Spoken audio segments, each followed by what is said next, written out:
and welcome to AA, otherwise known as Artists and Assholes. We are your two hosts. My name is Zeke, and I'm here with the ever so wonderful Nick. Oh boy, I'm wonderful.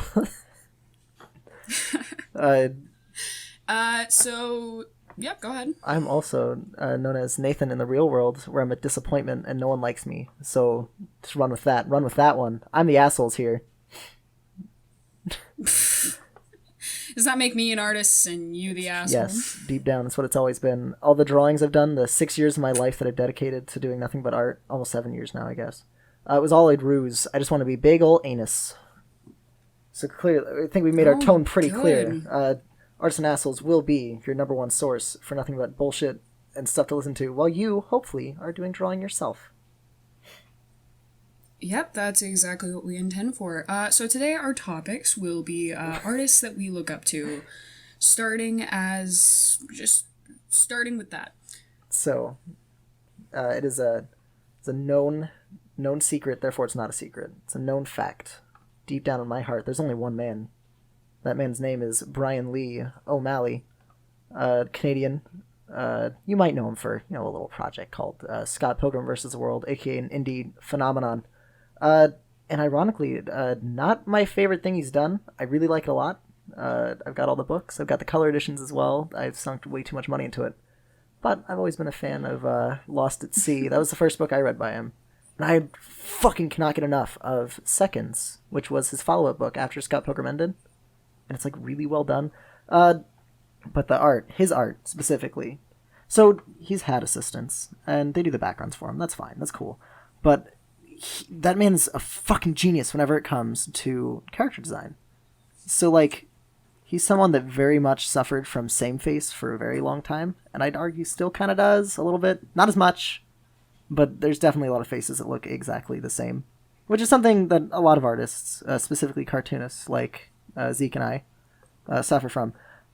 But he's got this, Araki kind of way of doing stuff. Hirohiko Araki, JoJo's Bizarre Adventure guy, where the personalities and the way these people dress differentiates them so clearly that there's no mistaking anyone for anyone else. And it's something I've kind of tried to do, especially since I'm also doing comics. I've got a secret one underway with only one character in it. So you probably won't see that there, but in the later stuff, when I reboot what I already fucked up online with Stakes and Stakes. Good luck finding that one, guys. I'm gonna delete that shit ASAP.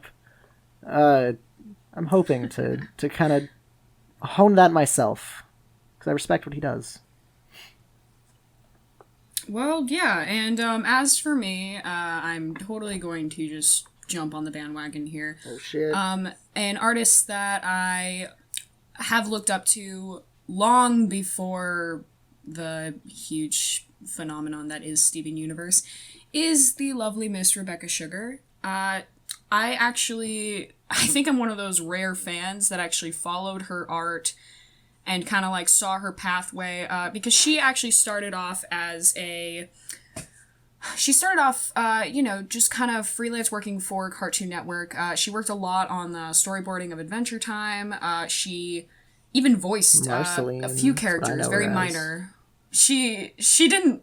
I'm pretty sure she's Marceline. Maybe she has she wrote the songs for Marceline. Mm-hmm, she did. She wrote, most of the Marceline episodes were actually, directly storyboarded by her and a few others. But, so, I kind of, I followed her, she was just, a standard, cartoonist. I really liked her style. It kind of had more of a rounder figure. She would, draw depictions of different already existing characters. She drew a lot of Ed, and Eddie, and I grew up, loving that show. You know that watching Ed and Eddie. It. For the people at home that don't know, she's infamous for just spamming Ed, and Eddie porn. It's amazing. Really, it's quite, and that's what actually caught. I don't want to say that's what Please caught my tell me that's attention. Not how you found her. Specifically. That is not how I found her. I assure you. Going into E621. I did not found her, but I did find that. And it cracked me up because I'm she almost, she's me. I mean, at least, it's nice to know that, she she kind of started off as just this innocent little fangirl that, you know, eventually, like, I mean, the whole way she got her, I mean, the way she got her start, which, you know, if, for those of you who don't know, Steven Universe is the first show on Cartoon Network to be directed completely, like, by a woman, which is a woman. Interesting. I can't believe it took this long. Yeah, it's, and I don't believe, like, it was because they had, like, standards of, like, oh, only men can, like, direct shows. It's not really more of, like, a sexist type of thing. It's just no woman really stood up and said, hey, I have a really good idea for a show, for a pitch. So, yeah, I just, and then eventually, you know, she got Steven Universe, and I'm a huge fan. I love the show to pieces, but, you know, I do appreciate her other work besides for just Steven Universe. She's done comics. And I do appreciate, you know, her storyboarding on Adventure Time. So, you know, as for an overall rounded artist, she definitely has a very big impact on my style. I love the soft colors that she uses. So like for me with Rebecca Sugar, I'm not a big fan of Steven Universe or even her art style to begin with, but I love her backgrounds, and two, I cannot get enough of her color schemes. I think they're genius. Like they're so like soft and like palettey, like they're beautiful. Yeah, I completely agree. The style isn't quite for everybody. It really just depends on, like, what you look for. I love the style personally. She does, it's not called same face syndrome, but she kind of has, like, same almost like, I don't really know if this is considered same eye syndrome, where a lot of the characters' eyes look similar. And there are shows that can get away with that. And there are cartoon styles that can get away with it. However, with hers, it's a little repetitive, you know, with the stars and the eyes. It does become very, very clear. With a lot of the side characters, it's like, oh, that's just Steven's eyeballs. But I feel like it's a problem with a lot of cartoonists. Because, like, so... For me, one of the biggest things I do to avoid that same face kind of thing is I give everybody very unique eyes. Everyone's eyes are pretty differentiated from one another, because I personally feel that eyes on a human being are like the biggest giveaway of their personalities. So like if you've got someone with a sharp personality, you give them kind of sharper eyes. Or you got someone that's a little more chill, you know, give them a little chilled out eyes. Like just like the shape of the actual I completely eyeballs. Second that. And it seems to me that a lot of cartoonists are forgetting that. In fact, like the idea of just white eyeballs in general kind of disappeared for a while. What with the Adventure Time craze a couple of years ago. And oh god, I'm not a big fan of Adventure Time style at all. Just any of it. Like it's. There are moments in Adventure Time where you get really into it and you enjoy it, but something that I bothers me a little bit with the repetitiveness is just the single pupil, like very small dot eye, you know, style that it seemed to be kind of a trend after Adventure Time started. It just seems to me that it's sprung from Adventure Time, and there are many other shows that kind of followed up in it. There's a kind of a newer show on Cartoon Network. I don't really want to say newer. It's been out for about a year now. Yeah, We Bare Bears. You know what, though? The personalities and the fact that there's not a lot of characters makes it so I don't really care about the eyes as much. Adventure Time, all the characters are, like, quirky and yell a lot. But, like, We Bare Bears is like, alright, this is your fucking goofball. This is your... Very relaxing. That was actually... I was going to go into... My second choice is I actually got to meet... one of the producers for We Bare Bears, who actually was directly involved, like, with the creation of it. I have an autograph by him. He drew me a cute little bear. Oh.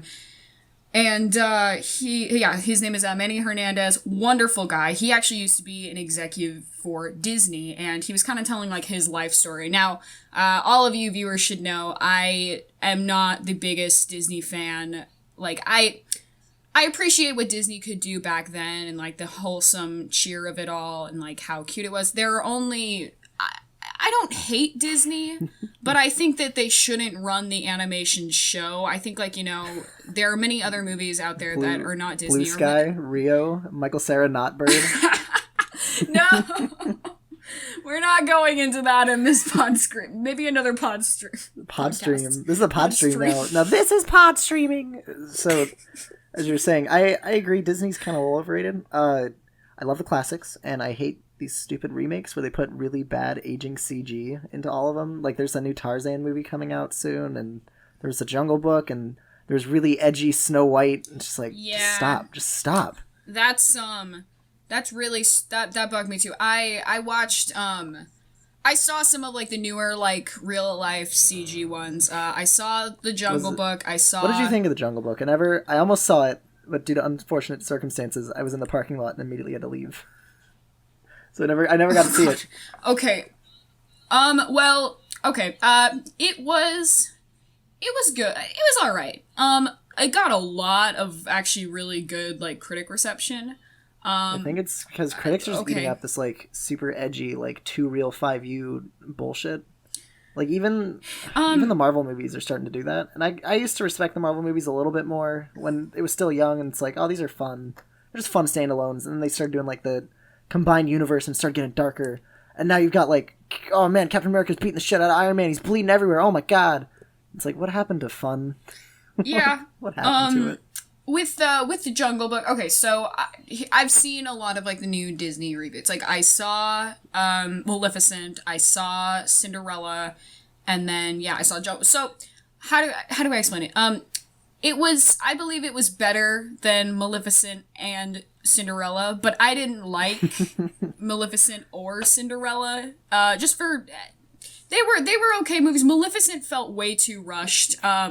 Because it's a cool story, very cool atmosphere, but you could just tell they were on a time limit and they had to squish it all together. I will say the costumes were and good, Cinderella, no, the craftsmanship really and like it was amazing. Like you can look up there are like you can see the original concept sketches for Maleficent, and like the entire costume creation. It was really good, and the chick who plays her is stellar. I mean, I love her performance. She pulls it off. Her cheekbones. And I like the fact that when little Aurora, was a little girl or whatever, it showed her as a baby. That was actually played by her daughter. And the reason that they made it for her daughter was because she was the only little kid that wouldn't cry, pretty much. Like, she could recognize it was her mom, and they really liked that. And I really like that. Yeah, I like when they put celebrities and their actual, kids, their actual spouses in movie. His daughter's always just, fucking with him. Yeah, that. Will Ferrell's my favorite artist. He's my biggest inspiration. Why do a podcast on artists when you can just talk about Will Ferrell? I can talk about all 3 good Will Ferrell movies all day. It's known as the Other Guys, my favorite movie. I liked how I don't remember any of it. That was really good. I like how I paid $10 to just kind of disappear for an hour and a half and then come back out and say, where am I? That's a good topic. Who's an artist that you always look at and you're always like, whoa, and then you just immediately forget you saw anything they did?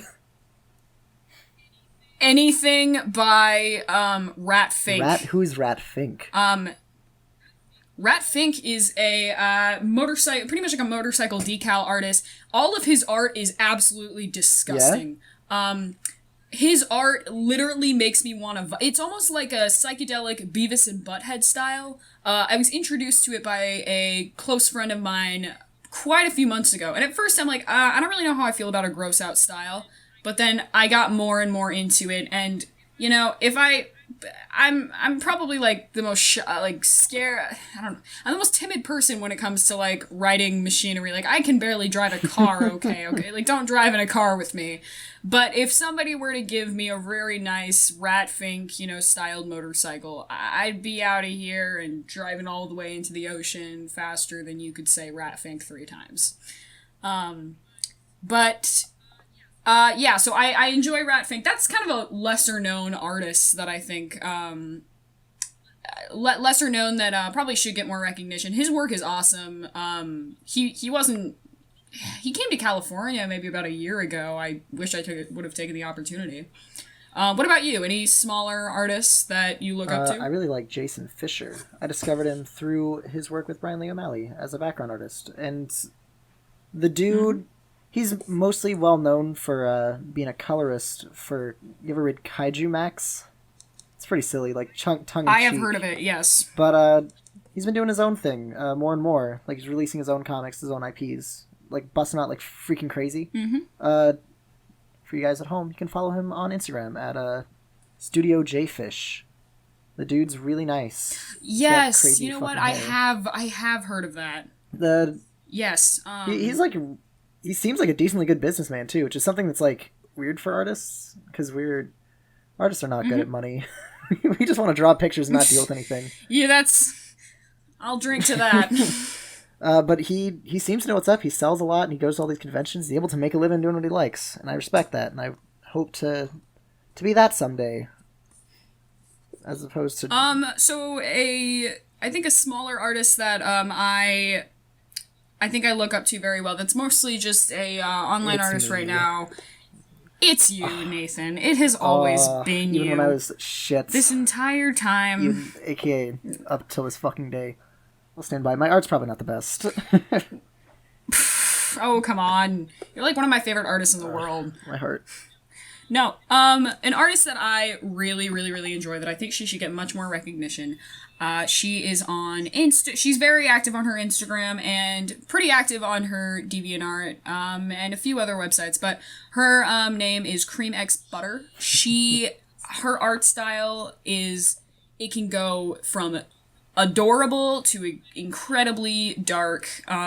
She has such a way with line art and like matching colors. I adore her style. It's very round, very simplistic. Kind of has a Rebecca Sugar feel to it, but picture Rebecca Sugar characters with a very grim and dark background. Whoa. And that sounds weird, but it contrasts so nicely in her art. She loves using, I've kind of found like a pattern with her art. It's she likes to go with like earthy colors, like a lot of browns, a lot of grays. One of her main characters is a lion, and her name is Cream, but she's not just like a standard lion. She is a maned female lion, which I think is kind of cool. Give it like some differentiation. And she even talked about why she made her, character a girl but still have a mane. It's because she grew up her whole life. Everybody asked like, "Oh, you're a boy, right?" And she really was like, "No, I'm a female." So I think that's kind of cool, putting yourself kind of into characters like that. Plus, I like the color scheme of Cream as well. She's like kind of grayish browns, earthy tones, but she also has like some lime green on her. And again, that sounds like a weird contrast, but if you look at her art, it works so well. And she's definitely the artist that I think should get a lot more recognition. I hope she does something larger in the future. Yeah, you guys can check her out. She's Cream X Butter on DeviantArt and not for Affinity, Instagram. She's very active on Instagram. I found that Instagram's really difficult to use for art, despite being only pictures. It's good for like updates, right? It's like, I'm working on this. You take a snapshot of like a page, right? Well, maybe if you're just doing like standalone drawings, but for me, a comic artist doing comic pages pretty much constantly, it's a little tough, especially if you're trying to avoid spoilers. Because the thing I'm working on now is like a one-shot thing. It's the only one in the series. I'm not going to follow it up. There's no reason to. It's a short story. But I could very easily blow the entire thing by posting the wrong image. So that makes it tougher to pick things to like post up there. And on top of that, phone screens are really small unless you're one of those Android freaks. But yeah, God forbid you have an Android. Wink, wink, nudge, nudge. Regardless, though, phone screens are small, so it's like it's difficult to post something that's worthwhile there. And I agree. I have an Instagram that's meant for the public, for like people to follow my art, but I'm never quite sure what to post there. Because like whenever it's like DeviantArt, it's like, all right, whatever. Like anyone can see the amount of detail, so you can post something fucking really like detailed. On Instagram, it's like you get a 3x3 box. That's it. Good luck. Have a couple of letters to put in there. It's like, all right. Like yeah, I completely second that. Like, if any artists are out there and they're looking for a place to put their work out, if you're doing, like Nathan said, standalone art images, you can do Instagram. It is a good way to, kind of get yourself out there. It's easier to find people because, people are constantly on the go. Also, the community is really social huge. Media. Instagram blew the fuck up. It's large. It goes from, it literally has everything you could ever want. But if you're like Nathan and, is a comic artist where you are doing pages, or even if your art is maybe longer and has like a bigger span, Instagram, you might want that as maybe like, kind of like a small little like quick sketch account, like something, small, maybe you just post little doodles on there, for people to follow. Yeah, your side hoe, basically. The thing is, right, like, there's not a whole lot of art websites out there that are just general. It's like, oh, you've got DeviantArt, aka fucking 10-year-olds. It's like, I hate DeviantArt, but it's the only... Yes, we still use them. That's true. How old were we when we got our fucking accounts? It was freshman year of high school. Oh gosh, Nathan, you and I got... It was freshman year of high school. I remember the day we got them. I remember that too. We got them the same day, and then you immediately got more popular than I did. Regardless. Oh. Regardless of my failures as a human being. It's a fucking awful website. Like, just the community is so toxic, and like I see these people that like pander, just constantly pander to like, I'm drawing my Steven Adventure Star Wars time pictures, and they get like 1 million upvotes on it. And then there's like these people that like fucking slave over these beautiful paintings, like these digital paintings, and it's like 10 followers. It's like that's just so that's one of the big things that I don't agree with DeviantArt, because I mean, DeviantArt is practically just a playground for children at this point. But I mean, it really is one of the it's really only I mean, we're not trying to diss DeviantArt too much. I mean, there well, okay. Okay, well, you cannot, like, here's the whole thing. When I was young and got my DeviantArt for the first time, I was just like, I love DeviantArt. I'm never gonna leave DeviantArt. I'm gonna post my art on DeviantArt forever. And, like, I look back on that now, I'm like, why am I still, like, I don't even have a DeviantArt account that I own. I share one with a good buddy of mine who may be on later podcasts, Karen. Awesome. Well, like, because I can't even manage my own account without getting weirded out. I mean, I used to have an account on DeviantArt, but I couldn't do it anymore. Well, you have this weird ability. You just find these artists that are just, like, full of pent-up aggression towards you for no reason. It's kind of amazing. Like, I'm honestly impressed. Because, like, I've only had one run-in with one person on that site, despite how much I hate it and how much I'm just, like, active on it. Or I used to be active up until, like, a month ago. But, like, you would post, like, one drawing a month, and you'd get into, like, 12 fights a month. And, like, how did you do that? And you're just like, they would come up to you, just like a fucking magnet, start biting at you. I really don't know. And it wasn't specifically my art that would do that. It was more or less I got involved with wrong people and a lot of drama started. Deviant drugs. And gonna hook you up with llama badges. That's another thing. It felt like one of the big reasons that I quit is because DeviantArt felt like a Facebook. It was just like, I felt like I had to check it because I needed to see, oh god, who did I piss off today? Like, I didn't like that. So I much rather prefer the website for Affinity. Maybe it's just because I'm a furry artist, but it doesn't require you to buy their core membership. For Affinity is completely free. And yeah, everybody's really upset because it's owned by IMVU now. But really, it hasn't changed. I mean, it's the same website. You don't have any, like, annoying ads. Even if, whether you have ad block or not, For Affinity is open for everybody, completely free. Yeah, it's if you're not a furry artist, you can still post things even if you're not a furry artist. But there's like a percentage it's mostly just a requirement of like furry art for admins to get mad at you. That was the only reason I edged away from it. It's because I'm kind of falling away from the furry art just because it's a little pandery. I still do it for funsies, obviously. Yeah. Because it's fun to do. Like, drawing animals is fun because humans are all the fucking same. Like, we all have like the same basic features for the most part. But, like, there's a million fucking animals in the world, so you can just do a million different things. That's fun. But for me, I'm like, I post more than that, especially recently. So I see this, like, requirement. I'm like, I think I saw one other art site, but it's, like, very much professional. It's meant for portfolios. Like, the community was decently sized, but I feel like the professionalism kind of killed it. It was like the polar opposite of DeviantArt, where it was, like, too professional. It's like, oh, this is a no fun allowed kind of zone. So if there's someone out there, a little web designer, future web designer, make a good art site. Every fucking competent person will, like, flood to it, because it is in desperate need, especially now that art's really, really popular on the internet.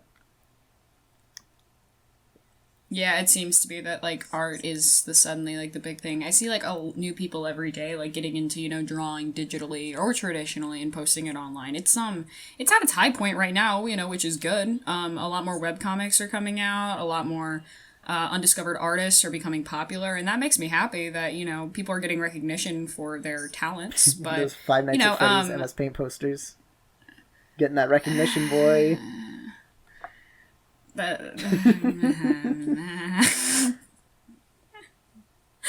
Oh gosh. Okay. Nay, we gotta split cut right here because I I gotta go. A go. little slight intermission. Right, Enjoy 1, 2. a commercial by our good friend Colin.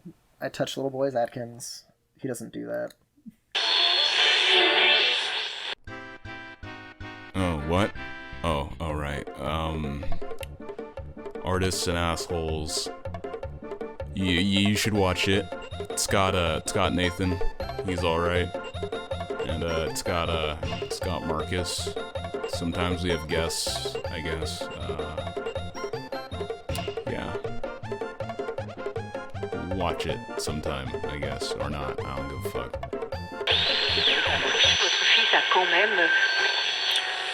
And welcome back. I'm sure Colin did not insult us personally or give out my social security number. He does that to many. You're going to have to share it. Lord knows I had to. So, we're jumping straight into the meaty stuff. When you're working, what do you listen to? Porn. Marcus, what do you recommend for those? Okay, that's not what we recommend. Try again. Second try. Pitcher caught the ball. He threw it back to the dude. Pitcher throws the ball. I don't know sports. I'm an artist. Regardless, what do you recommend to those little youngins out there that need some sick stuff to listen to while working? What gets your creativity flowing? Porn? No. All right. Well, there's actually a whole psychology behind listening to music and working, drawing, writing. It's actually proven that if you are listening to if you are listening to very dark, heavy music, your lines are actually more likely to become jagged, maybe thicker, like, because you, when you hear that kind of stuff, you put your brain into an excited state and makes you almost, like, rush through work, which isn't a bad thing. I'm not trying to say that, like, you know, you rush through your work. It's more or less just, like, your stuff is going to become a lot more heavy and, like, quickly paced. You're trying to say that our edgelords out there listening to Screaming and Sirens are not going to have the Screaming and Sirens? Yeah, my favorite edgelord bands. You know, Edgy and the Fedoras. Yeah, but then... So like, keep going. But, like, it depends, like, but then again, if you're listening to very soft classical light music, your art is more likely to be, like, softer and classical and light. So keep that in mind, when you are working with certain projects. The music that you listen to actually affects a lot of what you do. So... So what do you listen to? What gets your... Because you have a very specific feel with your art. Like, it all falls into the same kind of, like, you know, softer palette. Like, these lines that are never pure black. So I'd imagine you don't listen to a lot of the Screaming in Silence, Screeching Banshees, edgelord stuff. Working. I do not. I have a playlist that I will probably link somewhere, just if anybody's curious. But I like to listen. Link it on your SoundCloud. Yeah, everybody go to my SoundCloud. Like, yeah. Seriously, listen to the mixtape. I will listen to. I will almost listen to anything that I believe sounds good, but then again, that's all up to interpretation of what sounds good. Lately, for probably the past few months, I've been listening to quite a lot of Broadway show tunes. I really like a lot of, like, stage and screen music. Mary Poppins, Dancing Penguins. Yeah, actually. But I listen to anything from stage and screen. I enjoy just movie soundtracks, play soundtracks. Earlier this week, I was listening to the entire soundtrack of the movie Shock Treatment. And that it's a musical, which, you know, I have a big admiration for that. And anything by Richard O'Brien is amazing. So I was listening to a lot of the playlist of Shock Treatment. It's kind of, I wouldn't necessarily call it rock music, but it's definitely a lot more upbeat.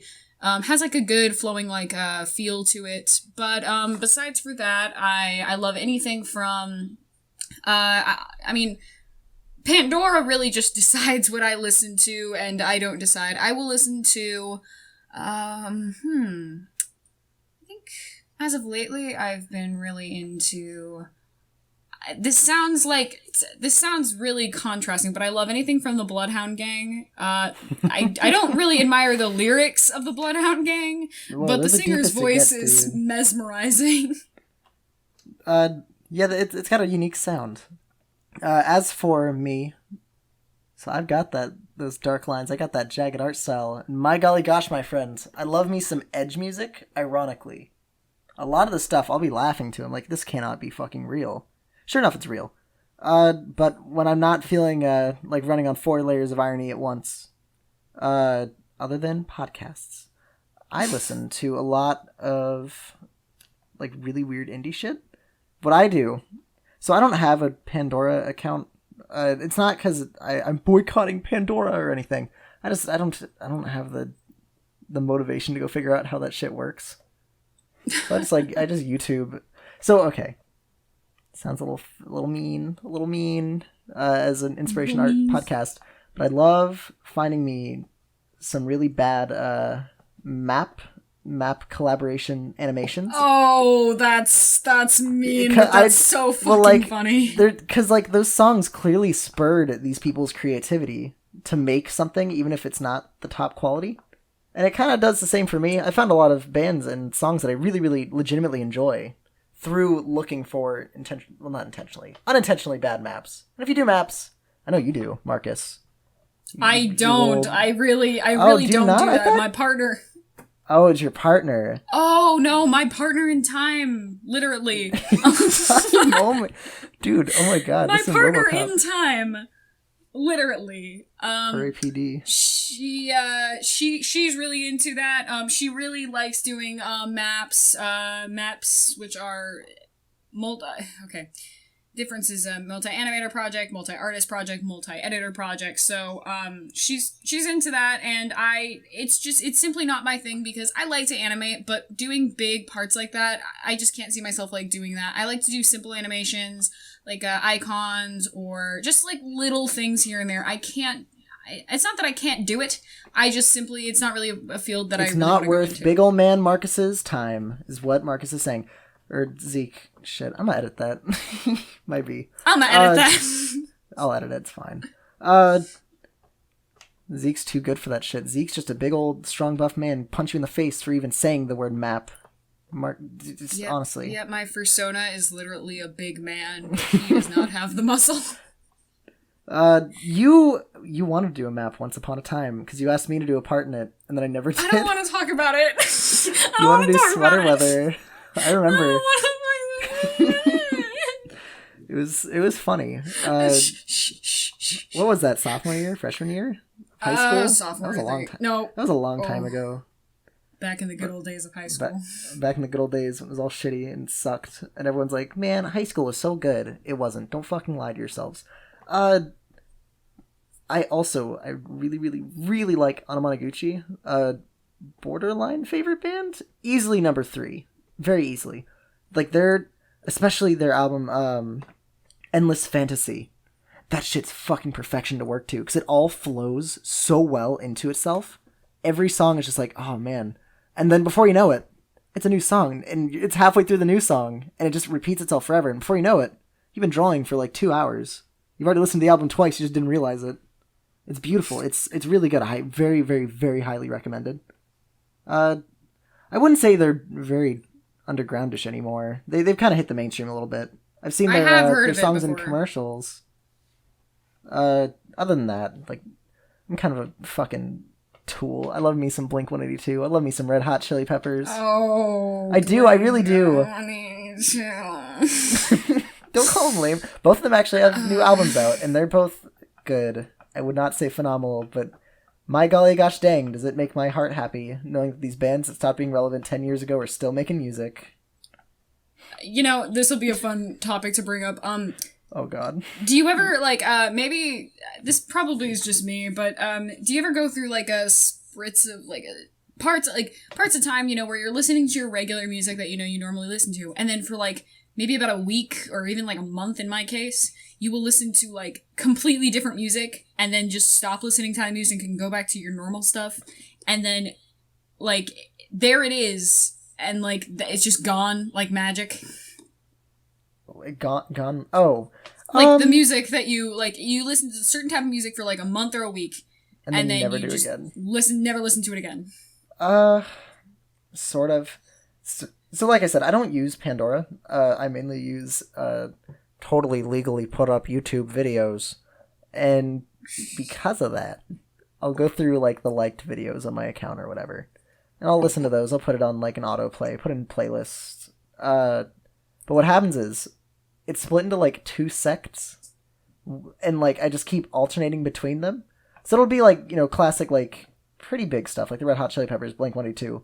But then the second sect is like weird indie shit, like Studio Killers, Anamanaguchi, and it'll just keep flip flopping for all eternity. And occasionally there's something to break that. Like I've been really goddamn into Hamilton. I'm a stickler for everything, but I think it's a 9.9. I really, really like it a lot. I think it's borderline perfect, except for one stupid ass sound effect that really pisses me off. It's like in the middle of I want to say it's one of Eliza's songs. And there's just like I have a not weird. Seen it. I haven't seen it. I think you'd enjoy it. The character stuff's so fucking strong, and weirdly enough, I would say that Hamilton's not the main character, despite him being the fucking namesake. Regardless, there's one sound effect in one of the songs, and it's just like a weird cell phone ringtone. It's only used one time in that one song throughout the entire play, and it bogs down the score to the 9.9. It could have been a perfect 10, but I don't know why it's there. Because it doesn't sound like an instrument. It sounds like a fucking like flip phone ringtone. Like a brrrr.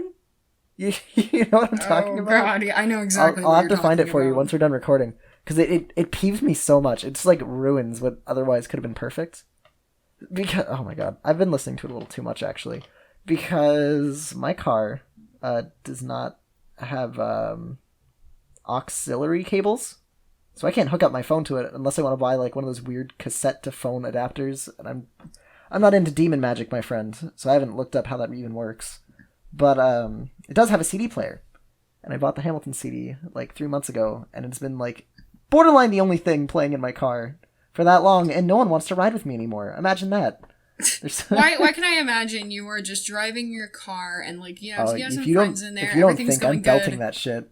and then all of a sudden just Nathan puts in his Hamilton disc and then everybody just kind of like jumps out in Senpeku. Yeah, they Sudoku right there in my car. Luckily leather seats, so I don't have to fret the blood that much. Just get some moist towelettes, lemon scented. Moist toilette. What's odd, so whenever I'm really close to a deadline, and I'm fucking up everything, that's kind of when I don't really listen to anything. I'll put on like a long play of like some game, and it'll just kind of be playing. I won't be paying attention to it. I just need some kind of like noise that I'm not paying attention to. That way I don't get lost. And it's kind of almost unenjoyable a little bit. Like obviously doing art's enjoyable. There's no way I would stick around this long if I didn't enjoy it. But it kind of just like, it's this reminder of like, you got no time. You can't even fucking enjoy music. You just need some kind of background noise to just go. It's almost like a punishment. I don't know. Do you have anything like that where it's like, I'm strapped on time, but I need something? Or can you work in silence? Yeah. Are you not a fucking freak like me? I can work in silence, but I prefer not to. I've kind of like learned I've had to work in silence because last 2 years of high school, I usually just bring my stuff, my digital stuff in to work on. Like I'll bring my tablet, and my laptop with me, and I have the horrible tendency to always forget my headphones, and I'm way too shy to let my music just play out loud. Or yeah, just to ask other people, because I'm also kind of a weird, like I'm not a germaphobe, but using other people's headphones really grosses me out. You don't want to get ear herpes. If anything, you give people ear herpes. You listen to porn, apparently. Yeah, I do. For their safety. While I'm art. I used to put on cringe. I always would forget, so I've kind of like learned to work in silence. Well, however, I love that so shit. story time. In my last art class, I've had the same teacher for about 4 years of my high school career, and she's a sweetheart. Loved her to death. She's wonderful. She's definitely been very supportive of me and my art because I was one of the only Like, I guess I was one of the only, like, cartoonists in the class, because there were some other friends, but, they were a little bit older, and, like, they already graduated, so she was very supportive of, like, what I could do. One of them left to Virginia. Yeah, I wonder who that could be. Who could it be? Who could it be now? But her favorite thing to do was, literally, she would play... The only way I can explain it is, it was the station that your mom would listen to. Like, it was, all of the music was Kelly Clarkson and, like, light Taylor Swift. It was we called it the mom station, like, John Mayer, and I'm just like, oh my gosh, like, this needs to stop, like, what?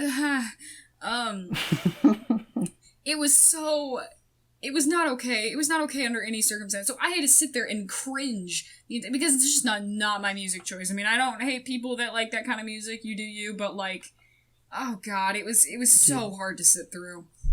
John Mayer's my boy. If I find out you insulting John Mayer, I'll come after you. I know where you live. Will he come riding up on his mayor? I don't understand what it has to do with him running a city. That's ridiculous and silly, and I won't have it on my podcast. I was talking about a horse, but like...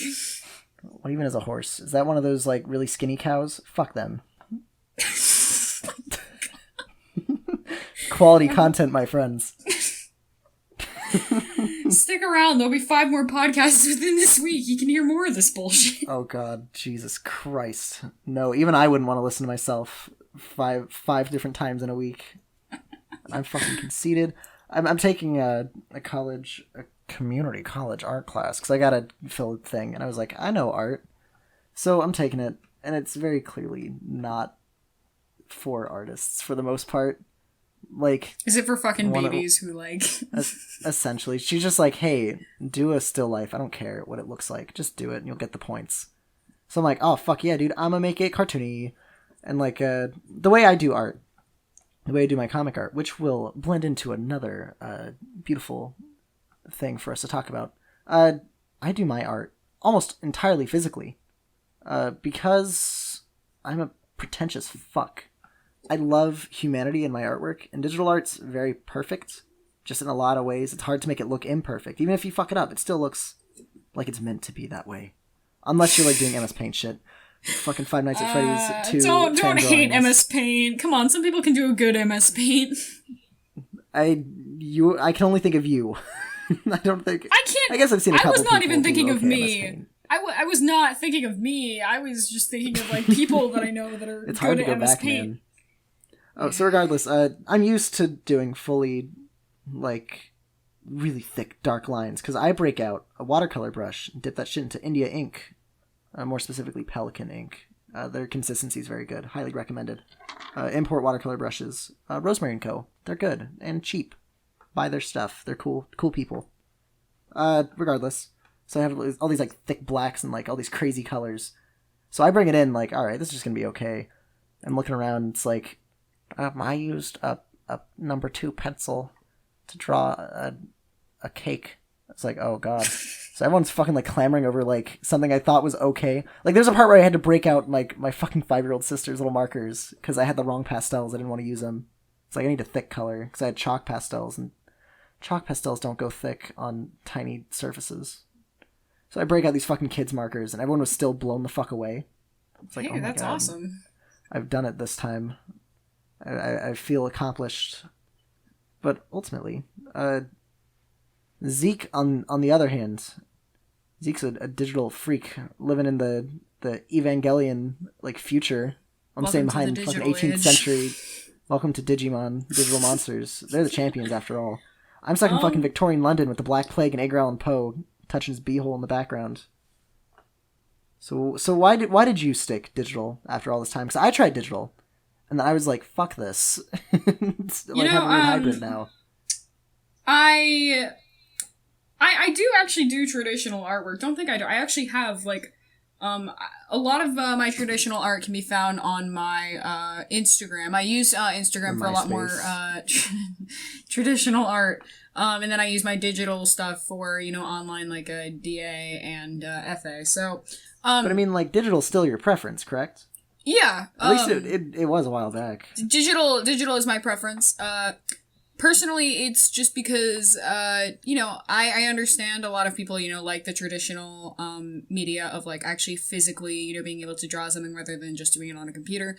I just prefer it because in the career path that I want to go into, I hope to be a graphic novelist one day. Digital prostitute. Oh, I was wrong. No. See, that's interesting, because I want to go into the same thing, but I still use old method with digital coloring. And hey, that's great. I want to do like graphic novels, but I want to do them like digitally. It's just the career path I want to go into. You get a lot more like I think you can do a lot more with digital, and you can I don't want to call it cheating because that's not really necessarily what it is, but I think digital has kind of an advantage over traditional, not in like a style way. Like you can still make something traditionally as good as looking at it digitally, but there are plenty of programs out there. The program that I use offers pretty much like every type of like medium like known to man, and if you can even like make your own brushes. So I use Paint Tool Sai, and I also use Photoshop here and there. And just with those, I think you can get a lot more just out of like it's pretty much you're getting more for just a program that you buy or magically get online somewhere. I wonder. Are you implying that someone somewhere would, dare I say, pirate something? I don't need that kind of slander on this podcast, a family podcast with assholes. So I've actually... Okay, so this is a weird thing. My biggest fear, not clowns, not spooks, not ghosts. It's becoming like George Lucas, the one and only, where he just has so many options in front of him that he just fucks everything.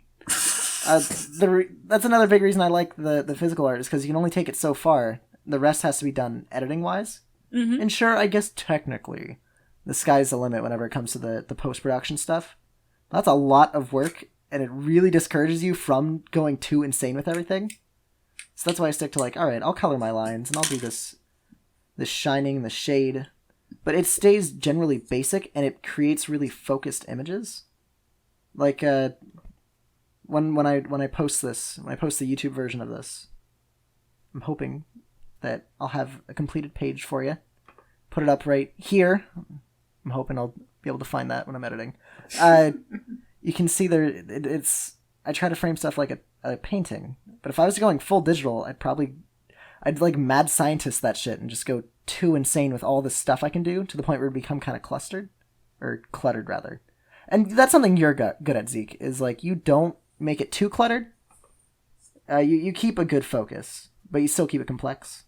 I'm afraid I wouldn't be able to do that, and I've kind of proven I can't do that very well. I go too insane with like texturing, but whenever it comes to physical art, there's only so much white space on a paper for me to fuck up with a paintbrush. It limits me, it keeps me chained. On top of that, I'm just a big sucker for like thick black lines. Like I just love it. I love stuff that pops well. If I was doing digital, I probably wouldn't be doing that as much. I think the colors would still be popping, but I feel like my lines would kind of get lost. I'd probably have a lineless style in all honesty.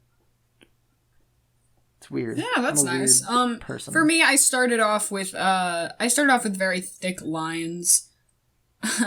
I started off with using really thick lines, and I look back at my art when I use thick lines, and I cringe heavily, because nowadays, I just don't use as thick of lines. And some people can pull off that style. Like, you, Nathan, can pull off that style very well with thick lines because it goes well. But with my art, it just looks incredibly awkward. It looks like your stereotypical 12-year-old furry art.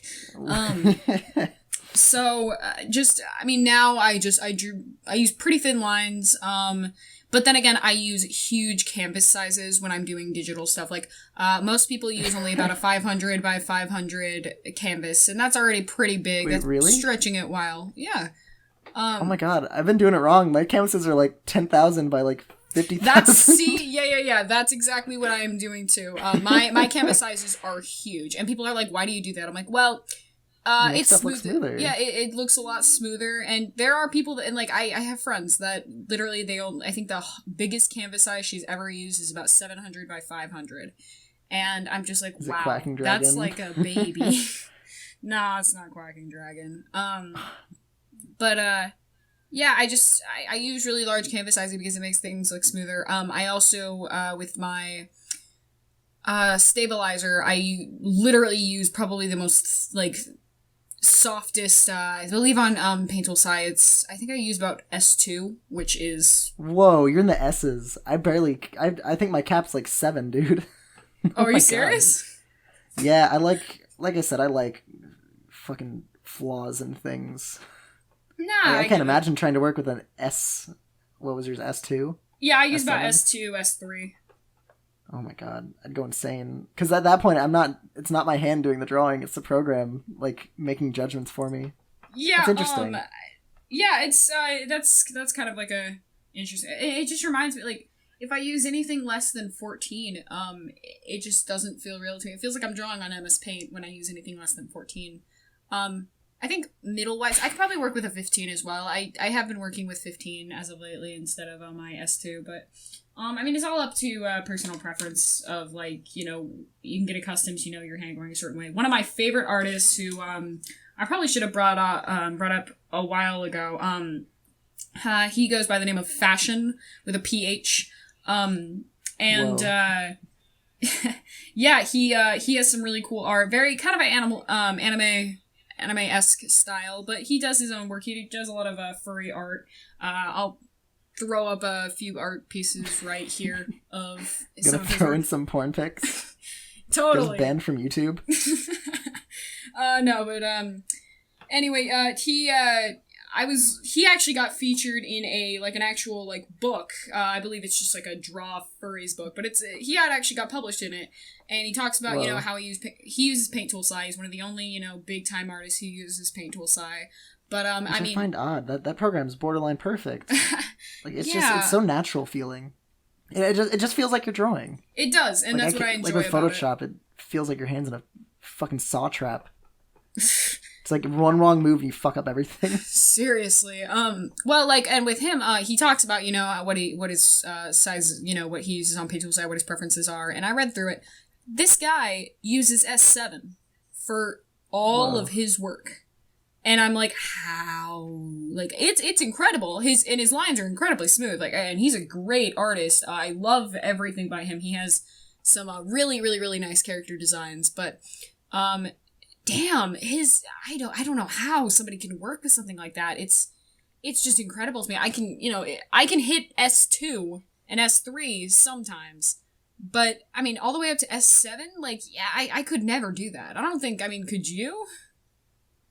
Well, most of the time I'm working at literally flat 3, flat 2. So I can't even imagine trying to fight with the program that much. And I believe he uses a Cintiq Wacom tablet, so one with a screen. So maybe that has something to do with it. Do you still use the same bamboo one?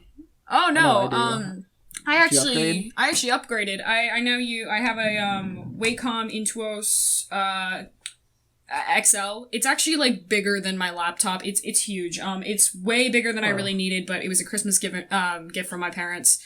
It's really nice. It's Bluetooth. Or not. Why did I say Bluetooth? It's wireless. It runs off a Bluetooth charge, but it's really nice. It's got it helps a lot. It has side buttons. It'll I can scroll while drawing. I can select different things just by touching certain things on the tablet. It comes with a really nifty little, almost like an inkwell for the pen. It doesn't slip in like a Wacom does. I'll put a picture of it, up. This little tab. Yeah. It's almost like a little inkwell. The pen just kind of chills out in there. And, it's inside of the actual, place where it's sitting. It actually has a bunch of different nibs. It came with way more nibs than I expected. It has, hook me up. It has, I haven't replaced my nibs since I got this thing 3 years ago. Yikes, dude. I really do need to buy new ones. It's reached the point where it'll think I'm pressing on stuff when it's not even close to the tablet anymore. I can use some new nibs. I need to buy them. They're cheap. They're very inexpensive. The ones that I have, I'm taking a look at them right now. So I have the standard plastic nibs that all Wacoms come with, but the one that I am currently using is I have softcore nibs, which are actually paper based, meaning that they are very, very, very smooth. Let's just edit that out. So, they're very soft. They're paper-based nibs. So they don't wear down. They wear down, but they'll wear down a little more, they wear down less, than standard plastic nibs. They're very, very, very smooth. It really just does feel like you're drawing with lead. I enjoy them. They, how many nibs did this come with? 1, 2, 3, 4, 5, 6, 7, 8. It came with about 10 nibs. So... yeah, very, very, I did not expect this tablet this big. I mean, my parents kind of asked me, oh, hey, what would you like for Christmas? And I just told them, oh, a new tablet would be nice. Expecting them to kind of get me a standard, like, just the newest version of the Bamboo, which is just like the Wacom Intuos. I think it was like a small or a medium or something of that sort. And they ended up, I walked down Christmas morning, and sure enough, I mean, I had this big... I really thought at first it was a TV, and I'm like, oh, they got me a TV, that's cool. But then I'm like, wait a second, that's a tablet. That's large tablet. That's how big that thing... oh my god. It's large. It's very big. Yeah, I'll throw up a few pictures of, like, a size comparison. I actually think on my DeviantArt, it might be in my scraps, but there's a picture of me holding it up near my head, and it's huge. It's so large. Whoa. It's so big. I didn't expect it. I mean, I'm grateful for it. It's fantastic. The only thing that I think is kind of a downside of it is, it's big, which, makes it nice, but transport-wise, I mean, this thing doesn't even, like, fit in, like, a standard backpack. I mean, this thing has to be, like, I have to buy an actual, like, case for it. It can't fit in a laptop bag either. Huh. See, I'm still using, what is it called? The Wacom Bamboo Create medium size, because that's all I need. Especially now that I dropped completely out of digital art, aside from post-production stuff. And, like, I'm happy with that. I could run with this thing for the rest of my life, because it doesn't have all these buttons. I think it's got a total of, like, 4, and I don't use any of them. I think they're all fucking trash. I don't want anything to do with them. And I keep the touch, like, capabilities off. Like, I don't use it as, like, a trackpad or anything like that. Yeah, I don't think anybody does with any... I'm just content with just... this is where my pen goes. It makes the thing on my computer move, and it draws for me. Well, hey, good for you. I'm just a fucking old man. Well, I mean, I think if, like, considering you're doing all the standard, you're doing more traditional-based stuff, I mean, you don't really need something really fancy. And I think that for any listeners out there, if you're just getting started in the field of art, don't It's think... actually... I would think you have to go out... Yeah, don't think you have to go out and, like, if you're a newer artist, don't go out and buy the biggest Wacom tablet ever. If anything, the best thing to do is they have a lot of tablet products that are not Wacom based, that are similar products. You can get them for fairly cheap, and some people can work with the tablet, and some people just, they can't do it. The hand-eye coordination just doesn't run with them. It's tough. It's hard to get used to. Initially, it's gonna fuck you up. Like, really, it's gonna be difficult. You do get used to it eventually, especially since, like, everyone plays video games now, so they're used to stuff happening with their hands and stuff happening on a screen.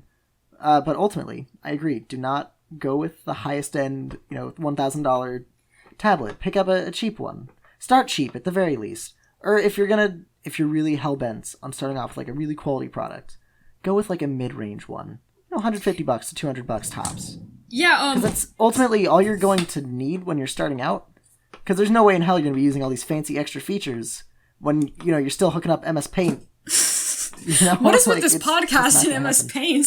MS Paint. Everybody's used MS Paint. It's like the most recognized fucking program, even though it's the absolute worst and nobody wants to use it, like, for anything remotely serious ever. It's always like bad drawings you do. The Windows, I'd say, like, the Windows Vista version of 98 was, 98, woo. Whoa. Windows Vista version of MS Paint was the shit. The current day, like, Windows 7 through Windows 10 build of it, like, I hate it. I hate everything about MS Paint, like, now. I'd argue it's always been awful. The problem, what's interesting, right, is, like, it's got this unlimited canvas size, but somehow it always looks blocky. Just somehow. I don't understand it. It is. It's like a thing of demon magic. It's like Microsoft put the devil in... They had to put the devil somewhere. They signed a contract. Like, we're going to put him in this fucking drawing program that no one's going to use. But ultimately, it's the first, like, drawing program every artist used, no matter what. Nobody jumped straight to Paint Tool Sci or Photoshop or fucking, I don't know, Core Painting 5. What's it called? Core Painting... Corel, yes. Yeah, I think I own that. I used it once. I was like, oh, this is too transparent. Fuck this. Yeah, I mean, I actually own it legitimately. Yeah, I you know what's like the saddest thing ever? Probably the worst program I've ever tried. And Anime I hate Studio. to. How did you know? Did I Wait, tell you are you that? legit? Are you fucking? No, I own it. My parents got it for me one Christmas. Okay. And I never used it because I was like, this looks like some garbage. So, I already have a totally gotten legally copy of anything else.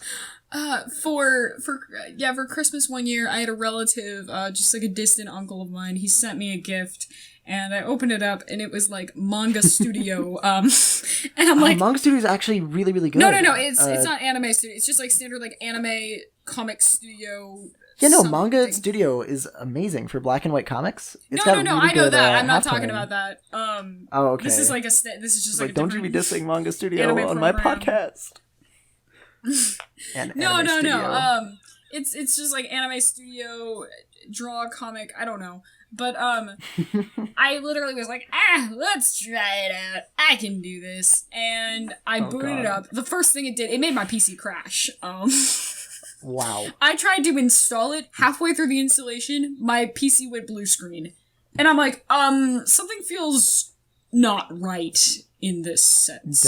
It was just a virus on a disc with a shitty drawing on it to trick And then you. eventually, I boot my computer back up. I had to reinstall it all. It got working.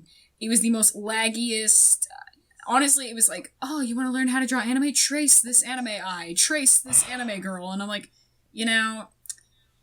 how about I actually learn how to draw? Oh, too real, my friend. So if you draw anime out there and it makes you happy, that's good. That's great. But it's very important to remember that it's not an art style that's taken very seriously in the West or in any part of the world other than Japan. And in Japan, if you draw anime, you're most likely to get exploited by really badly paying companies. Yeah, you have really a point. Sad. It's important to make an identity out of it. Like my buddy Venus, she does the anime thing, and it's like, all right, you do your thing, but her colors are amazing, and her backgrounds are gorgeous. She makes this identity for herself in an art style that's not strictly hers. Try to do that. People will pick you up for the sake of showing off you have skill, but if you show up with copy paper, fucking super kawaii desu, you're not going to be taken seriously, and it's sad, but ultimately that's how it is. Generally the same thing goes for cartooning, even in the Western world. If you show up with nothing but that, you're in trouble. Span out, have horizons, do different things. That is so beyond importance. Every art college, every professional art person will laugh you out the door if you can't show that you have a range. Nobody wants a one-trick pony, That was something I had a hard time realizing when I was real young. I was like, I'm gonna only do cartoons. And then all these teachers were like, Nathan, that's a fucking horrible idea. And I was like, no! And it took me up until a couple years back to be like, wait, I'm a fucking moron. And I started spanning out, and ultimately, it helps improve the thing you do like. Like, before I'd only do the black and white cartoons, but I spanned out, do a lot of painting and stuff, and it made my ability to do color stuff better. And that's able to be applied to the cartooning. So now I've got these painting-esque panels going on. It's just important to span out, get good at everything. Don't just stick to one thing. You wouldn't eat the same food every day of your life. It would kill you. Eat many different foods. Draw many different things. Don't be a fucking asshole. Unless you're on our podcast, of course. Yeah, of course. If you're on our podcast, you can do whatever the hell you want. Just draw all the anime you want. Draw only furries. That's it. Just draw anime furries. Draw anime furries. The most unique thing. I can always tell who's who. All right, well, I say we probably should cut it about here. I don't want YouTube's limit to, completely split. But thank you to all those who have listened to our podcast. This is merely all three of you. I love you. All three of you. Oh God, they know. I didn't mean to tell them this way. Oh, Sugoi.